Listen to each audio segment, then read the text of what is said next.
So, we have gone through all the necessary pre-Trojan War material that you need to know in order to understand what the heck's going on in the Iliad. If you haven't watched the first two videos, then go watch them first, or don't.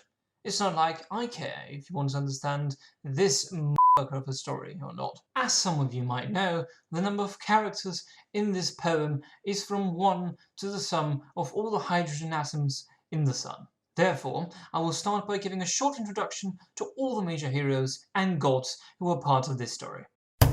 Wanted to make my own list, but realised that that takes quite some time, so there's the Wikipedia page in the description. Now, we can begin. So, the first chapter of the Iliad isn't actually about the beginning of the Trojan War at all. You thought it was, didn't you, you dumb sausage of a person? It is actually about the wrath of our sexy and fabulous boy Achilles.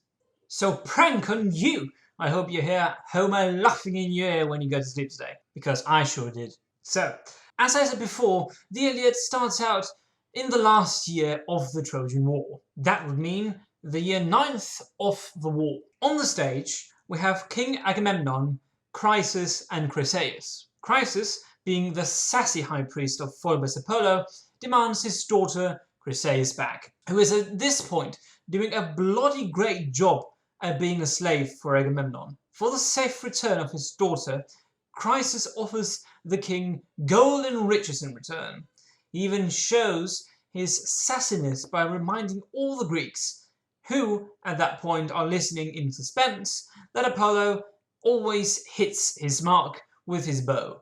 For the slow ones watching this video, this means that Chryses is threatening the Greeks with plague. Agamemnon answers him by shouting a few bars and telling him to F off. All in all, being a right proper dick to an old man. The old high priest goes home, and on the way he begins to cry and bitch to Apollo.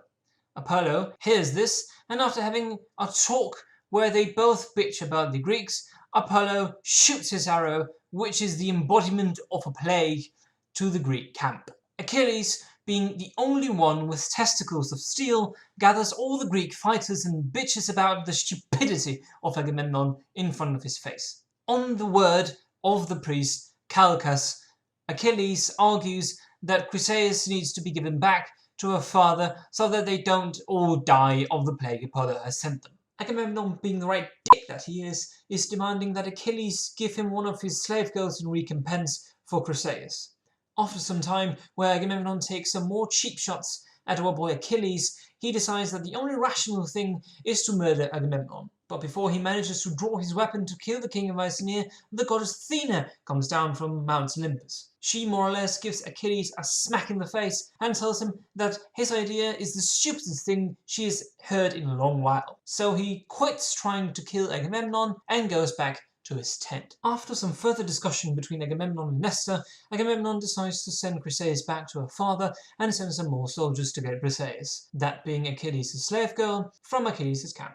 Achilles goes absolutely bonkers and goes to bitch about the whole situation to his mother Thetis. She, in return, makes Zeus promise that the Greeks will continue losing the war until her son's honour is restored. She, furthermore, makes Achilles promise not to fight until Agamemnon comes to beg for Achilles' help on bended knees like the piece of shit that he is. Agamemnon may be dead 3,000 years ago, but I still hate him with all my guts, and I shall make it my solemn duty to install the same hatred towards him in you.